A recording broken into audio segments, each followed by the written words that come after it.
Assalamualaikum warahmatullahi wabarakatuh. Alhamdulillahilladzi hadana lihadza wa ma kunna linahtadiya laula an hadanallah. Ashhadu an la ilaha illallah wahdahu la syarika lah wa ashhadu anna Muhammadan abduhu wa rasuluhu alladzi la nabiyya ba'dah. Amma ba'd, qala Allah Ta'ala fil Qur'anil Karim wa huwa asdaqul qailin. A'udzu billahi minasy syaithanir rajim. Bismillahirrahmanirrahim. Wa id qulna lil malaikati isjudu li adama fasajadu illa iblis aba wastakbara wa kana minal kafirin. Wa qala sallallahu alaihi wasallam, al-hasadu ya'kulul hasanat kama ta'kulun narul hataba. Sadaqallahul azim wa ballagha rasuluhun nabiyul karim wa nahnu ala dzalika minasyahidin wa syakirin wa insyaallahu ta'ala minal amilin. Amin amin ya rabbal alamin. Alhamdulillah, bersyukur kita kepada Allah Subhanahu wa taala atas segala nikmat dan karunia yang masih Allah berikan kepada kita, yang kita selaku hamba, selaku manusia, makhluk yang lemah tidak akan mampu untuk mengganti dan membayar nikmat tersebut. Pernah satu ketika Al-Habib Abu Bakar bin Muhammad bin Ahmad bin Faqih pernah mengatakan, Ida aradata an ta'rifa qadra ni'matillahi alaika. Jika engkau ingin mengetahui betapa besar nikmat karunia yang telah Allah berikan kepadamu, faghammid ainaika, maka sejenak kau tutuplah, pejamkan kedua matamu.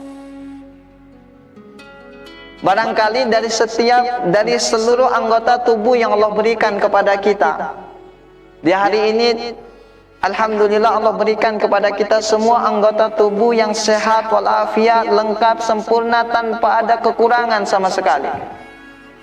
Dari semua anggota tubuh, barangkali matalah nikmat yang paling mudah, nikmat yang paling gampang bagi kita untuk menilai, melihat kadar betapa berharganya nikmat mata tersebut. Karena kalau melihat kaki kita, bayangkan kaki kita nggak ada, hanya bisa kita bayangkan karena di hari ini kita punya kaki. Telinga kita barangkali agak sulit kita, meskipun kita sumbat, kita masih bisa mendengar sedikit banyaknya. Tapi coba kita pejamkan kedua mata kita, kita bayangkan apa jadinya kalau di hari ini Allah Ta'ala cabut nikmat penglihatan dari kehidupan kita. Maka dari situ kita bisa menilai dan kita bisa mengetahui betapa besar nikmat kadar karunia yang telah Allah berikan kepada kita. Ghammid ainaika, pejamkan kedua matamu, maka engkau akan mengetahui bahwa nikmat karunia yang di hari ini masih Allah tetapkan kepada kita sangat-sangat berharga nilainya. Salawat dan salam senantiasa kita hadiahkan kepada junjungan alam baginda Rasulullah Muhammad sallallahu alaihi wasallam, yang sama-sama kita harapkan syafaatnya di yaumil mahsyar kelak. Mudah-mudahan kita semua termasuk ke dalam golongan orang-orang yang akan memperoleh syafaat baginda Rasul. Amin amin ya rabbal alamin. Disebutkan di dalam surah Al-Baqarah ayat yang ke-34, Allah Subhanahu wa taala berfirman, wa id qulna lil malaikati isjudu li adama fasajadu illa iblis aba wastakbara wa kana minal kafirin. Di ayat tersebut Allah menjelaskan bahwa wa id qulna, dan manakala kami katakan kepada para malaikat, usjudu li Adam, untuk supaya mereka bersujud kepada Nabi Adam. Allah perintahkan kepada para malaikatnya ketika Allah telah menciptakan Nabi Allah Adam alaihi salam agar para malaikatnya bersujud kepada Nabi Adam. Yang pertama harus kita ketahui bahwa perintah Allah memerintahkan kepada seluruh malaikat untuk bersujud. Sujud yang diperintahkan adalah sujud berupa takriman lil adam, ikraman lil adam, untuk memuliakan daripada Nabi Allah Adam alaihi salam. Sujud penghormatan, bukan sebagai sujud ubudiyah, penghambaan malaikat kepada Adam, bukan. Karena tidak boleh kita untuk bersujud kepada selain Allah. Di syariat para nabi sebelum Nabi Muhammad SAW, perbuatan sujud ketika tidak diniatkan sebagai ibadah, sebagai penghambaan, itu dibolehkan. Contoh, di kisah ketika Nabi Allah Yusuf alaihissalam berjumpa lagi dengan izin Allah dengan ayahnya. Setelah berpisah sekian puluh tahun lamanya, sampai-sampai ayahnya ketika itu buta karena sedih, selalu menangis memikirkan bagaimana nasib anak kesayangannya Nabi Yusuf alaihissalam. Dengan izin Allah ketika mereka berjumpa, ketika itu apa Allah sebutkan? Bahwa Nabi Allah Yusuf di saat itu melakukan sujud kepada orang tuanya. Tapi sujud yang dilakukan di sana juga sujud sebagai ikraman, penghormatan, pemuliaan, bukan sebagai sujud penghambaan. Tapi di syariat baginda Rasulullah Sallallahu Alaihi Wasallam tidak dibenarkan bagi kita untuk melakukan sujud kepada selain Allah. Nah hadirin orang-orang tua kami yang dimuliakan oleh Allah. Selanjutnya di ayat tersebut dijelaskan bahwa Allah perintahkan kepada para malaikatnya untuk usjudu li Adam. Sujudlah kepada Nabi Adam. Fasajadu, maka mereka pun bersujud, illa iblisa, kecuali iblis. Yang jadi pertanyaan, ketika Allah sebutkan fasajadu illa iblisa, maka mereka para malaikat bersujud kecuali iblis. Pertanyaannya, iblis ini masuk kategori malaikat atau bagaimana? Soalnya di kalimat sebelumnya Allah sebutkan ketika Allah perintahkan kepada para malaikatnya untuk bersujud kepada Adam, maka mereka bersujud kecuali iblis. Ini pengecualian dari kalimat malaikat. Berarti apakah kemudian kita katakan iblis itu termasuk malaikat atau bukan? Contoh, kalau kita bilang seluruh jamaah Masjid Al-Jihad Jalan Tongkol hadir di dalam pengajian kecuali Pulan. Kira-kira Pulan itu termasuk jamaah sini atau bukan? Jamaah. Kalau enggak perlu dikecualikan. Karena di awal ketika dibilang seluruh jamaah Masjid Al-Jihad Jalan Tongkol hadir dalam pengajian kecuali Pulan, berarti Pulan termasuk jamaah Masjid Al-Jihad. Maka ketika Allah sebutkan fasajadu, maka para malaikat bersujud kepada Allah, illa iblisa, kecuali iblis, berarti menunjukkan iblis termasuk dari golongan malaikat. Gitu Pak. Di dalam hal ini terjadi perbedaan pendapat di kalangan para ulama. Ada 3 pendapat di sana yang menjelaskan apakah iblis termasuk dari golongan malaikat atau bukan.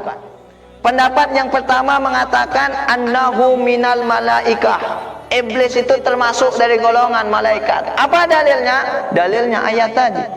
Ketika Allah perintahkan kepada para malaikatnya untuk bersujud, mereka sujud, tapi yang dikecualikan oleh Allah adalah illa iblisa. Berarti iblis termasuk golongan malaikat. Iblis termasuk malaikat, kata pendapat yang pertama. Tapi pendapat yang kedua mengatakan annahu laisa minal malaikah. Iblis bukan termasuk golongan malaikat. Wa inna ma ulhiqa bihim likathrati ibadatihi wa ikhtilatihi bil malaikah. Hanya saja dia diilhakkan.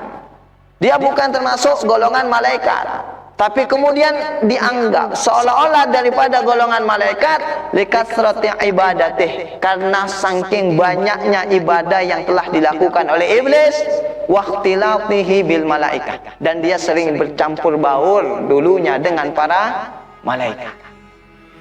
Banyak ibadah. Dijelaskan dalam satu riwayat bahwa iblis laknatullah alaih itu dulunya ketika Allah sebutkan bahwa Allah ingin menjadikan khalifah, ini ja'ilul khalifah fil ard. Allah katakan Allah akan menciptakan khalifah pengganti di muka bumi ini. Siapa yang Allah kehendaki di sana? Ketika Allah hendak menciptakan Nabi Allah Adam alaihi salam. Apa sih makna khalifah? Khalifah itu kan pengganti, Pak. Berarti Allah akan ciptakan pengganti yang akan mengurusi bumi ini. Makna pengganti berarti sebelumnya sudah ada yang mengurus dan akan diganti. Karena kalau tidak ada yang diganti, maka yang berikutnya tidak dinamakan sebagai pengganti. Benar bahwa dulu sebelum Allah menciptakan Nabi Allah Adam alaihi salam, bumi ini telah terlebih dahulu diserahkan oleh Allah kepada makhluknya yang bernama bangsa jin. Jin yang dulunya telah menghuni bumi ini, ternyata banyak daripada bangsa jin mereka yang tidak mengindahkan perintah Allah, selalu melakukan perbuatan maksiat, tidak menjalankan hal-hal yang diperintahkan oleh Allah kepada mereka. Maka Allah perintahkan kepada para malaikatnya untuk menangkap bangsa jin yang ada di muka bumi ini, kemudian nantinya akan diganti dengan makhluk yang lain sebagai khalifah penggantinya, yaitu Adam dan seluruh anak keturunannya. Itu ketika diadakan razia di muka bumi, para jin itu ditangkap, para jin itu semuanya diusir dari muka bumi ini. Banyak dari kalangan bangsa jin yang melarikan diri. Dijelaskan bahwa ada yang lari ke pegunungan, ada yang lari ke lautan, dan sebagian besar bangsa jin itu larinya pergi ke lautan. Maka sampai sekarang katanya di laut itu angker, Pak. Kalau ada yang pernah belayar itu tengah laut itu suasana lebih mengerikan daripada suasana yang ada di daratan. Tapi ternyata dari sekian banyak bangsa jin, ada satu dari mereka yang sangat taat kepada Allah. Banyak ibadahnya kepada Allah. Bahkan disebutkan tidak ada jarak satu jengkal pun di muka bumi ini yang tidak pernah terkena bekas sujudnya satu jin ini. Siapa jin tersebut? Itulah yang bernama Ajazil. Ajazil itu bangsa jin. Banyak ibadahnya, cinta Allah kepadanya. Kenapa? Karena dia selalu ibadah sujud kepada Allah selama dia berada di muka bumi. Akhirnya ketika seluruh jin semuanya diusir dari muka bumi, ini Ajazil karena dekatnya kedudukannya, dekatnya dengan Allah Ta'ala, dikarenakan banyak ibadahnya, Allah perintahkan kepada para malaikatnya untuk mengangkat Ajazil untuk naik ke langit yang pertama. Di langit yang pertama, ternyata ibadahnya nggak berkurang. Ibadahnya tidak berkurang. Kadang kita begitu naik level, naik derajat kita kan kurang ibadahnya. Naik pangkat aja kurang ibadahnya. Naik gaji dikit udah salatnya mulai telat-telat. Padahal waktu masih miskin, masih susah, Masya Allah tiap malam bangun doa minta sama Allah. Begitu hidupnya mewah dikit lupa untuk bangun malam. Kenapa? Kasurnya lebih empuk. Ya Pak ya, makanan lebih banyak makan malamnya. Tapi iblis ketika diangkat derajatnya oleh Allah, tidak berkurang sama sekali ketaatannya kepada Allah. Di langit pertama dia ibadah kembali, terus ibadah. Selama 1000 tahun dia beribadah, langit pertama pun penuh dengan bekas sujudnya iblis. Ajazil, masih Ajazil namanya. Diangkat kembali oleh Allah naik ke langit yang ketiga. 1000 tahun dia tinggal di langit yang ketiga, ibadahnya tidak berkurang. Langit ketiga pun penuh dengan bekas sujudnya iblis. Diangkat dia ke langit yang keempat, begitu terus kelima, keenam, ketujuh, sampai iblis diangkat derajatnya dia berada di langit yang ketujuh. Banyak ibadahnya dan banyak selalu berbaur dan bergabung dengan para malaikat. Maka kemudian dia ulhiqa bil malaikah. Padahal dia bukan dari bangsa malaikat, tapi karena banyak ibadahnya dan sering bergabung dengan para malaikat, sehingga dia diilhakkan dengan para malaikat. Makanya kita juga gitu, Pak. Kalau kita tuh ikhtilat, sering bercampur berkumpul dengan orang-orang soleh, insya Allah Allah akan ilhakkan kita termasuk ke dalam golongan orang-orang soleh. Tapi kalau kita hari-hari kumpulnya dengan orang yang suka maksiat, kumpulnya dengan orang-orang yang sering meninggalkan sholat, kumpulnya dengan orang-orang yang gemar minum minuman keras, dikhawatirkan Allah pun akan golongkan kita termasuk ke dalam golongan orang-orang yang ahli di dalam perbuatan maksiat. Ini pendapat yang kedua. Iblis bukan termasuk daripada bangsa malaikat, tapi kemudian diilhaqkan karena banyak ibadahnya dan juga karena banyaknya dia bergaul dan bergabung dengan para malaikat. Pendapat yang ketiga mengatakan bahwa annahu kana minal malaikah. Ini pendapat ketiga dari para ulama. Jin itu juga iblis itu dulunya juga termasuk dari golongan malaikat. Dulu dia termasuk golongan malaikat. Malaikat itu iblis. Summa kemudian masakhahullahu ilal jin bisababi takabburihi ala abina Adam alaihi salam. Tapi kemudian dirubah oleh Allah, dikutuk dia, kemudian berubah menjadi bangsa jin dikarenakan kesombongannya ketika diperintahkan oleh Allah untuk bersujud kepada Adam, namun ia tidak mau sujud karena dia merasa dirinya lebih mulia dan lebih baik daripada Nabi Adam.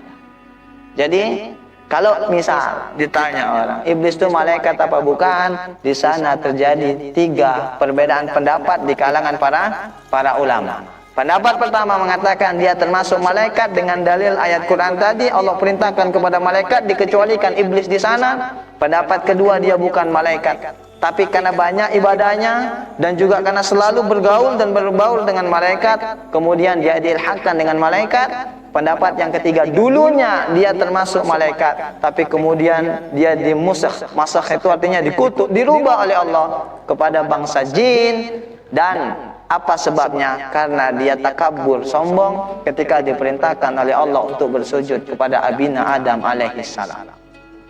Nah hadirin orang-orang tua kami yang dimuliakan oleh Allah Subhanahu wa taala.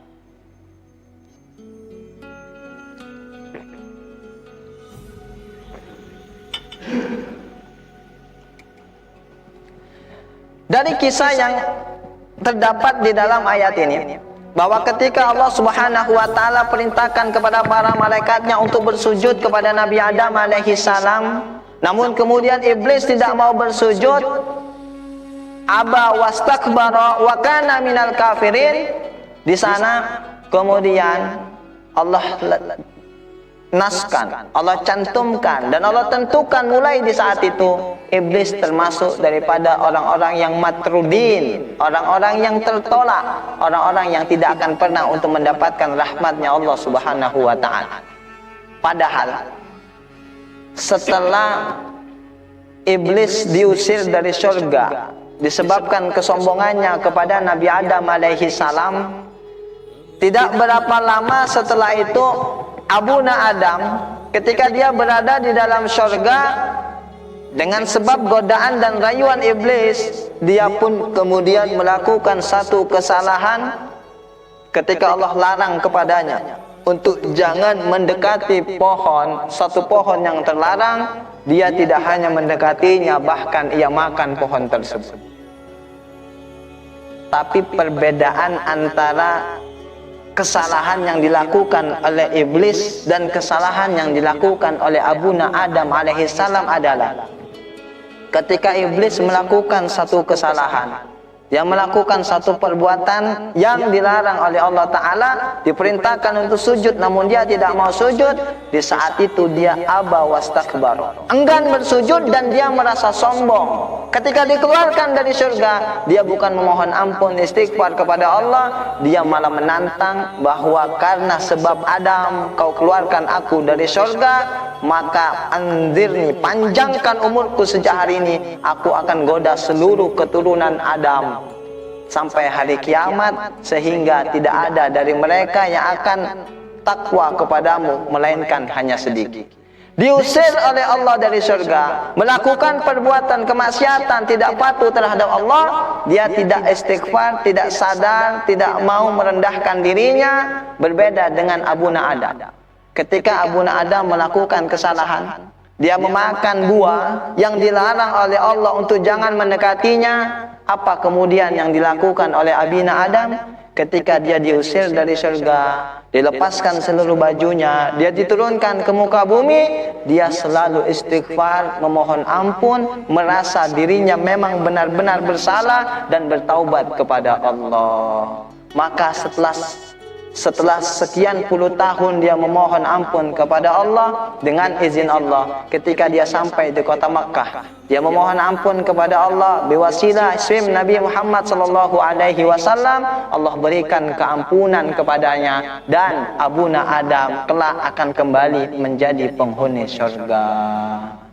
Hadirin yang dimuliakan oleh Allah Subhanahu wa taala, disebutkan oleh Al-Habib Abu Bakar bin Muhammad bin Ahmad Al-Faqih bahwa usulul ma'asi salah satu.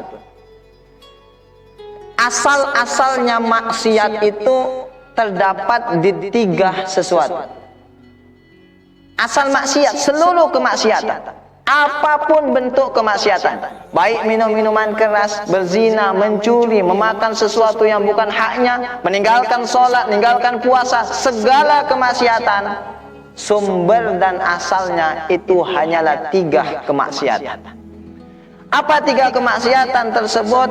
Yang pertama adalah al-hiris. Al-hiris itu adalah tamak, selalu merasa kurang, tidak pernah merasa puas dengan apa yang telah Allah berikan kepadanya. Wa kana sababan li ikhraji abina Adam minal jannah. Dan karena sifat hiris inilah, sifat tamak inilah yang menjadi sebab dulunya Allah Ta'ala mengeluarkan Abuna Adam dari dalam surga. Coba, apa godaan iblis ketika itu? Iblis katakan kepada Abuna Adam bahwa pohon yang tadi engkau dilarang untuk mendekatinya adalah pohon khuldi. Apa pohon khuldi? Pohon kekekalan. Kalau kau makan buah tersebut, maka kau akan kekal berada di dalam surga. Padahal Abuna Adam sudah berada di dalam surga, tapi dia masih merasa kurang. Masih ada sifat hiris dalam hatinya, ingin berada di dalam surga selama-lamanya, sehingga meskipun Allah sudah larang dia untuk jangan mendekati pohon tersebut, dia malah memakannya karena terbujuk oleh rayuan iblis. Kalau makan buah tersebut, kau akan kekal di dalam surga. Maka sifat hiris, sifat tamak, sifat selalu merasa kurang dan tidak pernah merasa puas, itu adalah salah satu sumber dan pangkal dari segala kemaksiatan. Coba, kenapa sekarang banyak pejabat korupsi? Apa yang buat mereka korupsi? Gaji besar, tunjangan besar, bahkan sempat viral Pak ya. Mereka itu ada nanti tunjangannya yang per minggu, per bulan, apalagi berapa bulan sekali. Ada untuk kendaraannya, ada untuk biaya rumahnya dan lain sebagainya. Kurang besar apa gaji mereka? Tapi toh masih banyak para pejabat-pejabat yang memakan uang rakyat dengan cara korupsi. Kenapa? Karena terlalu besarnya sifat hiris, tamak di dalam hati mereka. Coba kalau nggak ada sifat hiris, itu uang nggak akan habis kalau dimakan selama mereka menjabat 5 tahun. Bahkan masih banyak sisanya yang bisa dinikmatinya begitu mereka selesai dari jabatan. Kenapa mereka korupsi? Karena adanya sifat hiris di dalam hati mereka. Yang kedua, sumber kemaksiatan yang menjadi sebab kemaksiatan yang lain itu adalah al-kibir, sifat sombong. Coba, kenapa sekarang banyak orang yang tidak melaksanakan sholat 5 waktu? Karena sombong. Merasa tidak takut dengan azab Allah. Merasa dia akan hidup selama-lamanya, nggak akan mengalami kematian, nggak akan masuk ke dalam liang lahat, dan nantinya akan dimintai pertanggungjawaban. Kenapa dia tidak melaksanakan sholat ketika hidup di dunia? Apa? Sombong. Kenapa orang nggak puasa? Kenapa orang tidak takut untuk tidak menutup aurat? Orang tidak takut untuk memakan sesuatu yang bukan haknya? Karena ada sifat sombong dalam hati. Kalau saja ada sedikit sifat tawadu, merasa takut, merasa diri lemah, maka tidak akan berani dia untuk melakukan perbuatan maksiat, dan tidak akan berani untuk meninggalkan perintah yang telah diwajibkan oleh Allah Ta'ala. Maka sumber kemaksiatan yang kedua adalah al-kibir wa kana sababan, dan adapun sombong itu adalah sebab litardi iblis min rahmatillah, daripada tertolaknya iblis, terhalanginya iblis daripada mendapatkan rahmatnya Allah Subhanahu wa taala. Yang ketiga, sumber kemaksiatan itu adalah al-hasad. Apa al-hasad ini? Al-hasad itu adalah iri hati. Lihat orang lain dapat nikmat, dia yang menderita. Selalu berkeinginan, berangan-angan supaya orang lain menderita. Kalau orang lain dapat nikmat, dia yang sengsara. Tapi kalau ada orang lain dapat siksa, dapat musibah, dia yang senang, gembira. Itu sifat hasad. Apa itu hasad? Dia menginginkan zawalun nikmat anil ghair, untuk hilangnya kenikmatan dari orang lain. Itu sifat hasad. Dia merasa nggak apa-apa, dia nggak dapat, yang penting orang lain nggak dapat. Beda dengan gibto. Ada yang kedua gibto. Maka kata Nabi dalam sebuah hadisnya, la hasada illa fisnataini. Tidak boleh hasad, jangan hasad kecuali pada dua hal. Yang pertama adalah rajulun atahu mal. Seorang lelaki, seseorang yang diberikan oleh Allah harta, tapi kemudian apa? Dia bisa menginfakkan dengan harta tersebut di jalan Allah. Boleh kita untuk iri, kata. Tapi iri yang dimaksud di sana adalah gibto. Ingin melaksanakan, ingin mengerjakan sama yang Allah berikan kepadanya. Ingin juga diberikan harta, kemudian dengan harta tadi dia juga bisa bersedekah, bisa berinfak dan lain sebagainya. Yang kedua, yaitu rajulun, seorang yang diberikan oleh Allah ilmu, hikmah, kemudian dengan ilmu tersebut dia bisa mengamalkannya. Selain dua ini tidak dibolehkan bagi kita untuk hasad. Nah, hasad yang dimaksud di hadis ini kata para ulama itu adalah gibto. Apa bedanya hasad dengan gibto? Kalau gibto itu kita menginginkan sesuatu yang ada pada diri orang lain dan mengharapkan itu hilang dari orang tersebut. Tapi kalau gibto, kita ingin bisa kayak dia tanpa berharap dia kehilangan nikmat tersebut. Maka gibto itu adalah mahmudah, satu sifat yang terpuji, berbeda dengan hasad. Harusnya kita itu iri kalau lihat saudara kita bisa istiqomah sholat 5 waktu, kok kita nggak bisa. Saudara kita tuh bisa setiap tahun kurban, kok kita nggak bisa. Iri. Saudara kita kok bisa istiqomah berjamaah, hadir majelis taklim, hadir majelis maulid, kok kita nggak bisa. Itu baru gibto yang mahmudah. Tapi kalau umumnya kita sekarang, Pak, ya, kita ini hasad dalam urusan harta dunia. Lihat tetangga beli kulkas, kita yang kedinginan. Tetangga beli kompor baru, kita yang kebakaran. Tetangga beli mobil baru, kita yang meriang, menggigil badan di rumah. Kenapa? Karena dipenuhi dengan sifat hasad. Wakana sababan, dan dulunya sifat hasad itu adalah sebab di mana fi qatli Qabil Habilah. Sebab di mana dulu Qabil, anak daripada Sayyidina Adam, membunuh Habil saudaranya. Dilandasi dengan apa? Karena sifat hasad. Apa sebab? Dulu Nabi Allah Adam alaihi salam seluruh anaknya itu lahir kembar berpasang-pasangan, kecuali yang terakhir Nabi Allah Syed alaihi salam. Itu sendiri dia lahir. Tapi yang lain semuanya lahir kembar punya pasangan. Qabil ini ketika dia dilahirkan oleh Ummuna Hawa, pasangan dia lahir ketika itu adalah seorang wanita yang cantik. Seorang wanita yang lembut, idaman lah semua lelaki. Sementara Habil ketika dia dilahirkan, pasangannya itu bukan wanita yang cantik secantik pasangannya Qabil. Tapi kemudian turun perintah Allah. Apa perintah Allah? Bahwa anak manusia disuruh untuk menikah, tapi tidak dengan pasangannya.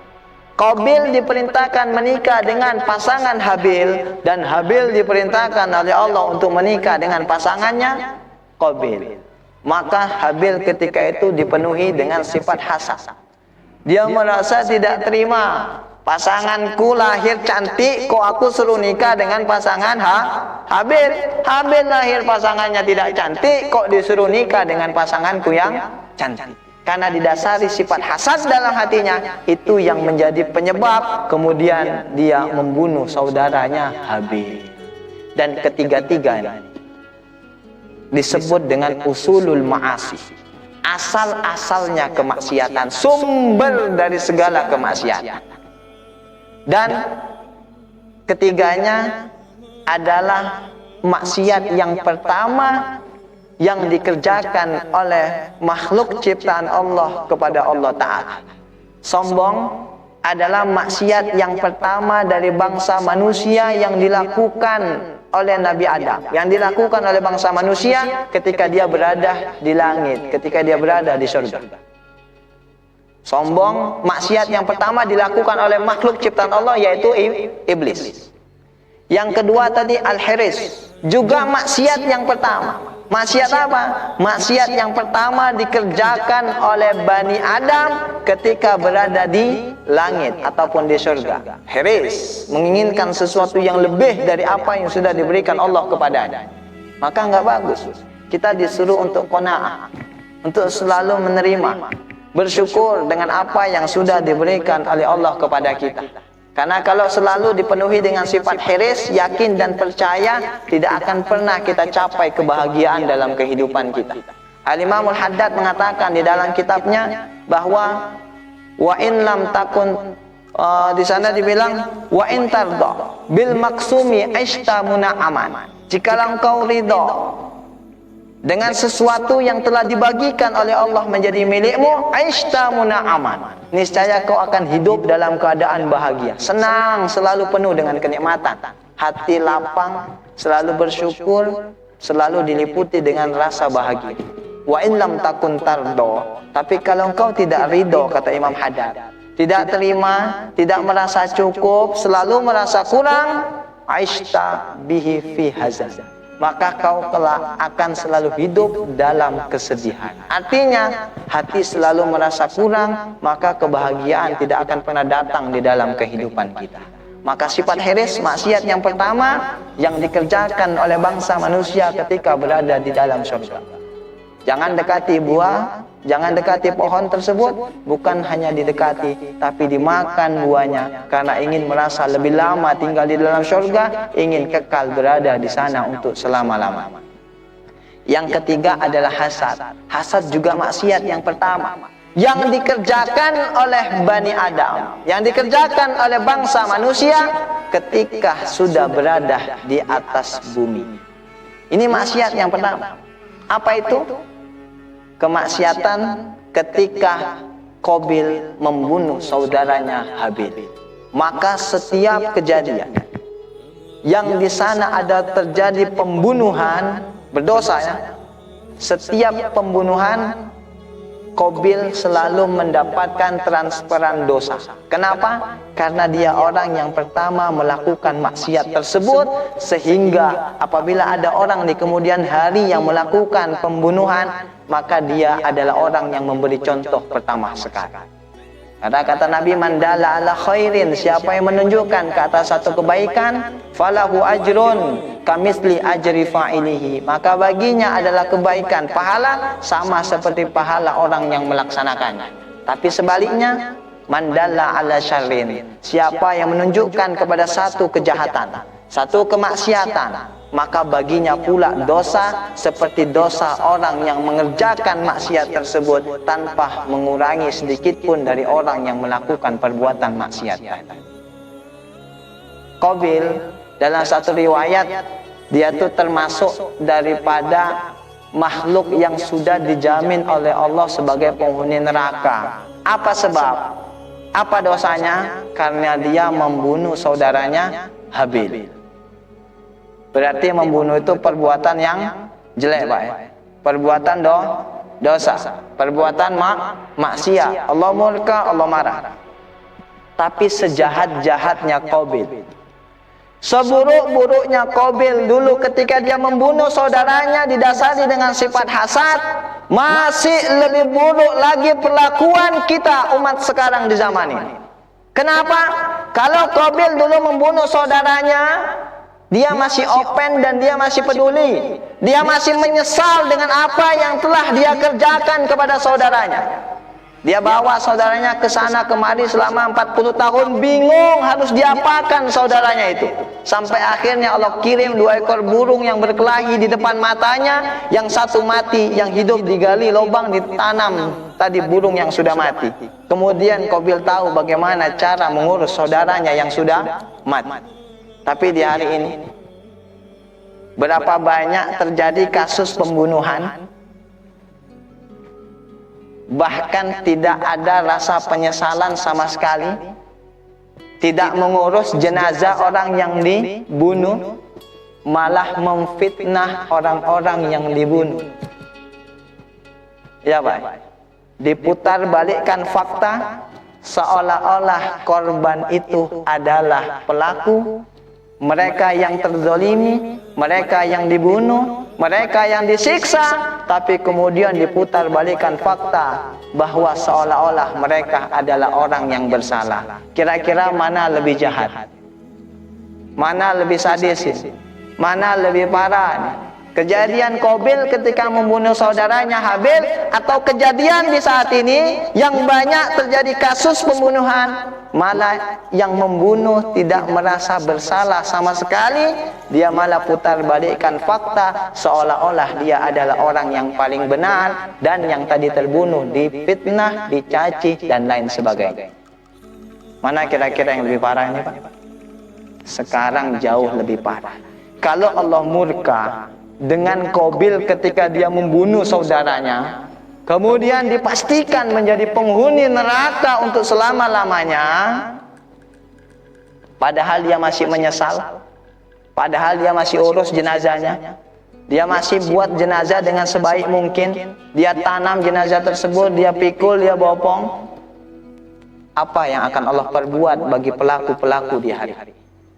Kalau mereka tidak bertaubat kepada Allah, kalau mereka tidak mengakui kesalahannya, istighfar, mohon ampun, taubat, kemudian minta maaf dengan saudara-saudara ahli waris keluarga yang mereka bunuh keluarganya, hati-hati, karena faman ya'mal mithqala dzarratin khairan yarah wa man ya'mal mithqala dzarratin syarran yarah.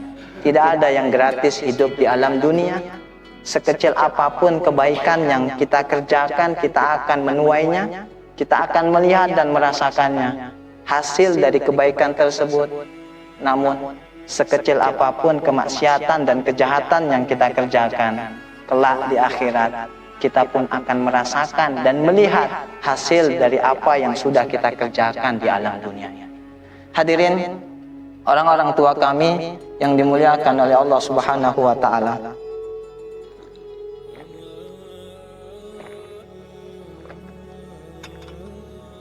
namun kalau kita melihat di dalam kitab Bidayatul Hidayah,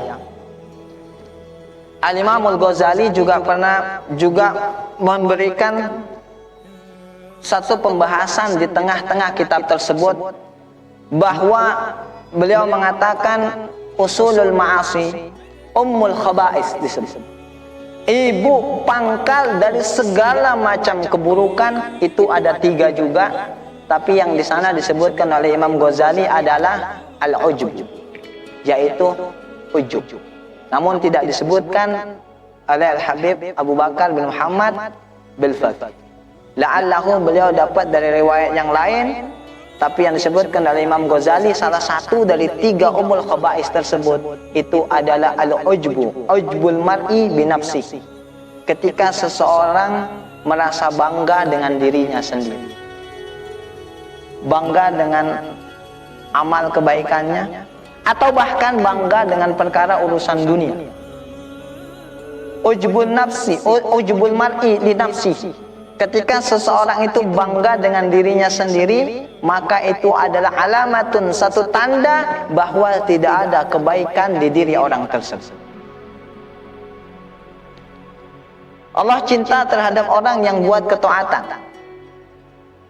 Allah cinta kepada orang yang rajin sholat, rajin jamaah, rajin hadir majelis taklim. Tapi istiqomah kita dalam hadir majelis taklim, sholat jamaah dan lain sebagainya, ketika di sana ada masuk ke dalam hati kita sifat ujub, yakin dan percaya, amal sebanyak apapun tidak akan dinilai, tidak akan dipandang sedikit pun oleh Allah Ta'ala. Karena ketika seseorang sudah ujub, merasa dirinya segala-galanya, merasa dirinya yang terbaik, merasa dirinya memiliki segalanya, paling soleh, paling alim dan lain sebagainya, di saat itu akan timbul penyakit yang berikutnya. Apa itu? Timbullah sifat kibir, sombong yang tadi. Karena dia bangga dengan dirinya, maka kemudian dia akan merendahkan setiap orang yang dia lihat. Maka bagaimana, kata Imam Ghazali, untuk menghindari penyakit-penyakit hati ini agar tidak bersarang di dalam hati kita? Kata Imam Ghazali dalam kitab Bidayatul Hidayah, faida ra'aita rajulan, apabila engkau melihat seseorang akbara minka, yang dia lebih tua dari dirimu, faqul li nafsik, maka katakan dalam dirimu, huwa khairun minni, orang tersebut lebih baik daripada. Kenapa? A'badallaha qabli, dia terlebih dahulu beribadah menyembah kepada Allah sebelum aku beribadah kepada Allah. Yang kedua, cara yang diajarkan oleh Imam Ghazali dalam kitabnya wa idza ra'aita rajulan, dan apabila engkau melihat seseorang asghara minka, yang lebih kecil daripada, yang lebih muda usianya darimu, faqul li nafsika, maka katakan dalam dirimu, huwa khairun minni, dia lebih baik daripada. Asaitu rabbi qabla, karena aku telah terlebih dahulu berbuat maksiat sebelum dia berbuat maksiat kepada Allah. Selanjutnya, wa idza ra'aita rajulan, dan apabila kau melihat seseorang a'lamu minka, yang dia itu lebih alim daripadamu, lebih banyak ilmunya, lebih pintar daripadamu, faqul li nafsika, maka katakan dalam dirimu, huwa khairun minni, itu orang lebih baik daripada aku. Kenapa? Li'annahu ya'mal bi'ilmih, karena dia beramal dengan ilmu yang Allah berikan kepadanya dengan sesuatu yang aku tidak mengetahui ilmu tersebut. Dan yang keempat, wa idza ra'aita rajulan, apabila engkau melihat seseorang ajhala minka, yang lebih bodoh darimu, yang kau itu lebih pintar darinya, lebih banyak ilmumu daripada ilmunya, faqul li nafsika, maka katakan dalam dirimu, huwa khairun minni, dia lebih baik daripada aku, li'anni asaitu rabbi bil ilmi, karena aku melakukan perbuatan maksiat dengan ilmuku, tahu ini haram masih ku perbuat, sementara dia melakukan perbuatan maksiat karena kejahilannya, karena dia tidak tahu bahwa itu adalah perbuatan yang dilarang oleh Allah. Maka bagaimana cara menghilangkan penyakit hati yang diajarkan oleh Imam Ghazali, menghindarkan penyakit ujub dan kibir, adalah selalu memandang kepada setiap orang yang kita temui bahwa dia adalah lebih baik daripada kita. Contoh bagaimana dulu kisah Fudail bin Iyad. Fudail bin Iyad adalah termasuk wali min auliyaillah, salih minas salihin, termasuk minaz zuhada, orang-orang yang zuhud di alam dunia, yang semua orang meminta untuk didoakan olehnya, meminta nasihat kepadanya dan lain sebagainya. Tapi ketika suatu hari dia bertemu dengan seekor anjing di tempat sampah, dia ingin mengais sedikit makanan di sana karena dia belum makan. Ternyata anjing tadi juga mencari makan di tempat itu. Anjing tadi memandang kepadanya dengan pandangan yang mengerikan. Apa yang dikatakan Fudail ketika itu? Barangkali kalau kita usir, kita lempar dan lain sebagainya. Tapi tidak demikian yang dilakukan oleh Fudail bin Iyad. Apa yang ia katakan? Ya kalab, inna jautu fis sirat wa anta khairun minni, wa illa inna jautu fis sirat fa ana khairun minka, wa illa fa anta khairun minni. Kata Fudail bin Iyad, wahai anjing, janganlah kau pandang aku dengan pandangan seperti ini. Jika kelak aku berhasil menyeberangi sirat, maka aku lebih baik daripadamu. Wa illa, tapi kalau aku tidak mampu, aku tidak berhasil ketika menyeberangi titik sirat, fa anta khairun minni, maka sungguh kau itu lebih baik dan lebih afdal daripada. Bahkan di dalam memandang seekor anjing pun, para aulia, para kaum solihin, mereka tidak semerta-merta merasa dirinya lebih baik dan lebih afdal daripadanya.